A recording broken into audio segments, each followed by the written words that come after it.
নমস্কার। প্রান্ত কেমিস্ট্রি কেয়ারের পক্ষ থেকে তোমাদের সবাইকে স্বাগতম। আজকে আমি কথা বলবো তুল্য সংখ্যা নিয়ে। তুল্য সংখ্যা বা ইকুইভ্যালেন্ট নাম্বার নিয়ে। তো তুল্য সংখ্যা জিনিসটা কি ভাই? সহজ কথায় বলতে গেলে যার যা আছে, অর্থাৎ যে জিনিসটা নিয়ে ভাব নেয় সেটাই তার তুল্য সংখ্যা। ধরো কেউ তার শার্ট নিয়ে ভাব নেয় যে আমার অনেকগুলো শার্ট আছে, রং বেরঙের শার্ট আছে, হ্যান ত্যান নানা ধরনের কথাবার্তা বলে। তখন আমরা দেখবো, ও তুমি তোমার শার্ট নিয়ে ভাব নিচ্ছ, তোমার কয়টা শার্ট আছে?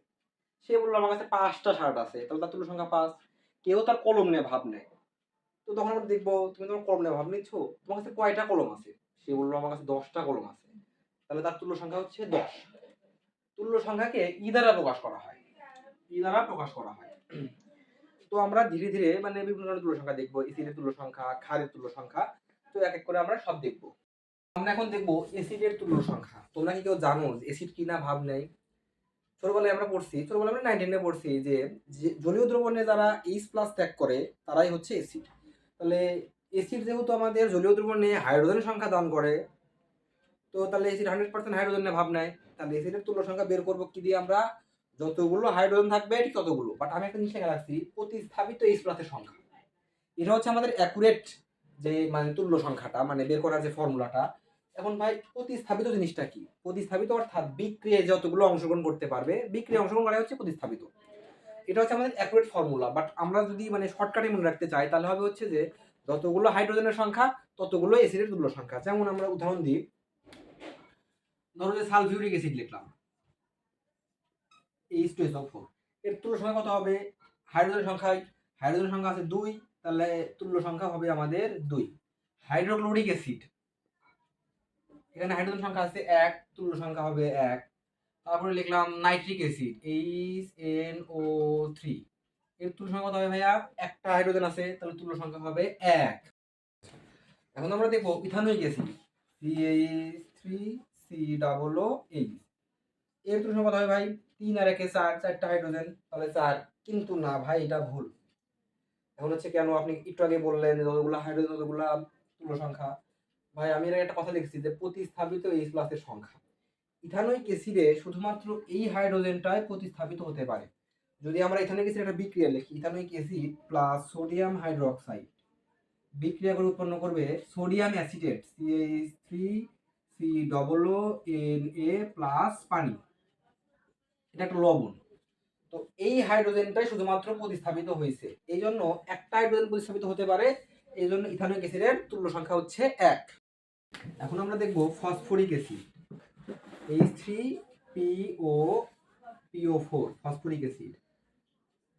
এখানে তুল্য সংখ্যা হবে হচ্ছে হাইড্রোজেন আছে 3টা, তাহলে 3। এখন আমরা দেখব ফসফরাস অ্যাসিড H3PO3, তাহলে এর তুল্য সংখ্যা হওয়ার কথা 3, কিন্তু না ভাই, এর তুল্য সংখ্যা হবে হচ্ছে 2।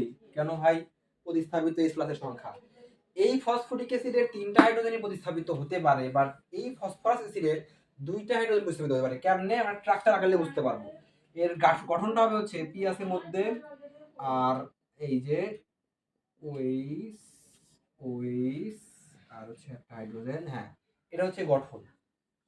এই হাইড্রোজেন এবং অক্সিজেনের তড়িৎ পার্থক্য অনেক, বাট এই হাইড্রোজেন এবং ফসফরাসের তড়িৎ পার্থক্য হচ্ছে 0। যদি তড়িৎ পার্থক্য 0 হয় তাহলে এই হাইড্রোজেনটা বিক্রিয়া করতে পারে না। বাট এই দুইটা হাইড্রোজেনের তড়িৎ পার্থক্য অনেক হওয়ার কারণে এরা সহজেই বিক্রিয়া করবে। তাহলে এটা গেল। আরেকটা দেখি আমরা, হাইপোফসফরাস অ্যাসিড H3PO2, এটার ভাই শুধুমাত্র একটা প্রতিস্থাপিত হতে পারে, এই জন্য তুল্য সংখ্যা হচ্ছে 1। যেমন আমরা উদাহরণ দিই, মানে এর গঠনটা আমরা আঁকাই এরকম আসবে, এই দুইটা হাইড্রোজেন প্রতিস্থাপিত হতে পারে না, শুধুমাত্র এটা প্রতিস্থাপিত হয়। তো আমি আশা করতেছি যে তোমরা সহজেই অ্যাসিডের তুল্য সংখ্যাটা বুঝতে পারছো। এখন আমরা দেখবো ক্ষারের তুল্য সংখ্যা। ক্ষার কিনা ভাব নেয়? ক্ষার ভাব নেয় তাই হাইড্রক্সিল আয়ন নিয়ে। এই যে এই জন্য ক্ষারের তুল্য সংখ্যা নির্ণয় করা হয় হচ্ছে হাইড্রক্সিল আয়নের সংখ্যা দিয়ে। অর্থাৎ যতগুলো OH- থাকবে ততগুলো হচ্ছে ক্ষারের তুল্য সংখ্যা। কিন্তু আমি এখানে লিখে রাখছি প্রতিস্থাপিত OH- এর সংখ্যা। অর্থাৎ এখানে যতগুলো প্রতিস্থাপিত হতে পারবে হাইড্রক্সিল আয়ন ততগুলো হচ্ছে আমাদের ক্ষারের তুল্য সংখ্যা হবে। উদাহরণ দিই, যেমন আমি যদি লিখি পটাশিয়াম হাইড্রক্সাইড, এটা একটা ক্ষার, তুল্য সংখ্যা কত হবে? হাইড্রক্সিল আয়ন আছে একটা, তাই হচ্ছে 1। এরপর যদি আমি দেখি সোডিয়াম হাইড্রক্সাইড NaOH, এটা কত হবে? এটা আছে 1 1। ম্যাগনেসিয়াম হাইড্রক্সাইড MgOH2, এটা দুইটা আছে তাহলে 2। অ্যালুমিনিয়াম অক্সাইড AlOH3, এটা আছে হাইড্রক্সিল আয়ন 3টা, তাহলে তুল্য সংখ্যা হবে 3। এখন আমরা যদি কই অ্যামোনিয়া, এখন কথা হচ্ছে ভাই অ্যামোনিয়াতে তো কোনো হাইড্রক্সিল আয়ন নাই, কেমনে আমরা বের করবো? আপনি বললেন যে হাইড্রক্সিল আয়ন থাকতে হবে। ভাই এটা অ্যামোনিয়া, এটা একটা ক্ষার, কিন্তু এটা হচ্ছে লুইস ক্ষার। একটা জিনিস মনে রাখবা যে অ্যামোনিয়াতে একটা হাইড্রক্সিল আয়ন লুকায়িত অবস্থায় থাকে।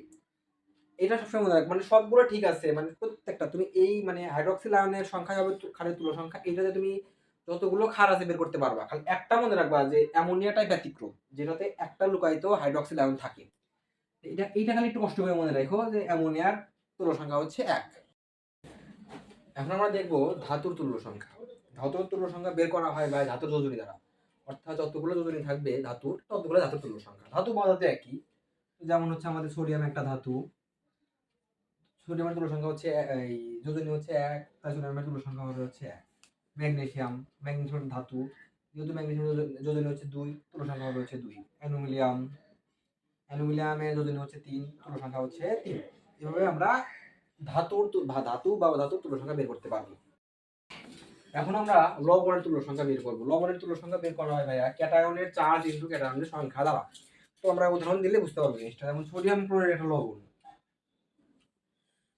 আশা করতেছি যে এটা তোমরা জানো যে কোনটা অ্যাসিড, মানে সরি কোনটা ক্যাটায়ন এবং কোনটা অ্যানায়ন। সোডিয়াম হচ্ছে ক্যাটায়ন, ক্লোরিন হচ্ছে অ্যানায়ন। সোডিয়ামের চার্জ কত? +1। তাহলে কেমনে বের করবো? ক্যাটায়নের চার্জ কত? +1, মানে 1 ইনটু ক্যাটায়নের সংখ্যা। কয়টা ক্যাটায়ন আছে? একটা। তাহলে এর হচ্ছে আমাদের 1। তারপরে ক্যালসিয়াম কার্বনেট একটা লবণ CaCO3, এটার ক্যাটায়ন কোনটা? ক্যালসিয়াম। এর হচ্ছে 2+, ক্যাটায়নের চার্জ হচ্ছে 2+, তাহলে হচ্ছে ক্যাটায়নের চার্জ হচ্ছে 2 আর হচ্ছে এর সংখ্যা হচ্ছে 2, তাহলে 2 দুগুণা 4। আশা করছি তোমরা এইভাবেই মানে তুল্য সংখ্যা বের করতে পারবা। তাহলে একটু প্র্যাকটিস করলে তুল্য সংখ্যা তোমাদের কাছে একদম ইজি। তো দেখা হবে নেক্সট ক্লাসে। ভালো থেকো সবাই, নমস্কার।